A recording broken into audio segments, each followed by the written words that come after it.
Welkom vriende, ons is by dag 4 van hierdie week so denking met die gedagte Jesus skuur skouer met die wêreld.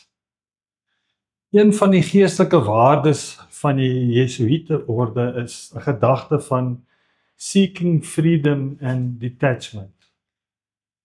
Vry beteken dit die ware soeke na ware geluk en vryheid in hierdie lewe vind ons alreeds in Christus. En hierdie geluk wat ek en jy in Christus vind, laat ons nie vashou aan ons aardse besittings en aardse lewe nie. Maar hoor ons die woorde van Paulus, ek rig my dinge in my gedagtes op die dinge daarbo. Die derde lig van die kruis val op bevryding van verknegting.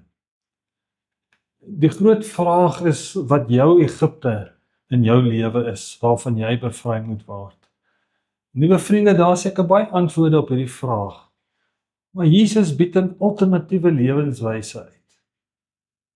Jesus sê geseënd is jy wanneer jy elke dag in afhanklikheid van God leef. Geseënd is jy wanneer jy barmhartig is, wanneer jy vrede najag, wanneer jy liefde najag. En as jy in hierdie lewe stryd teen alle forme van onreg en haat. Want Jesus het in hierdie lewe sy ander wang gedraai.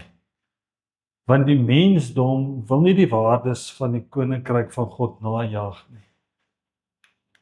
Ons wil dit ook nie doen nie. Maar ons is nie skaam om in die naam van Jesus te bely en daarvolgens ons geestelike waardes te bly uitleef nie. Ons wat sagmoedig is, ons wat rein van hart is.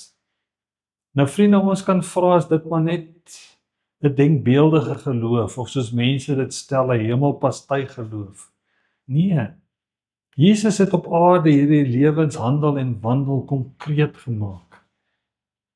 In hierdie lewe het Jesus 'n koninkryk skouer kom skuur met die koninkryke en die waardes van die wêreldse koninkryk. Jesus se skouer skuur met die koninkryke van hierdie wêreld het sy kruisdood veroorsaak. Hierdie skouerskuur het sy kruisdood ook laat verander. In sy verhoor kies Jesus nie mag nie, maar liefde.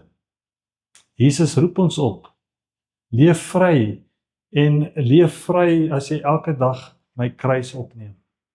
Jouself tot diens van God en jou naaste stel.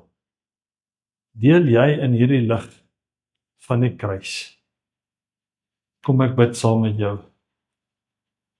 Balsam bring herstel vir die wonde, 'n sagte salf vir die mense met hul seer, tot die hele wêreld kan sien dat U genees.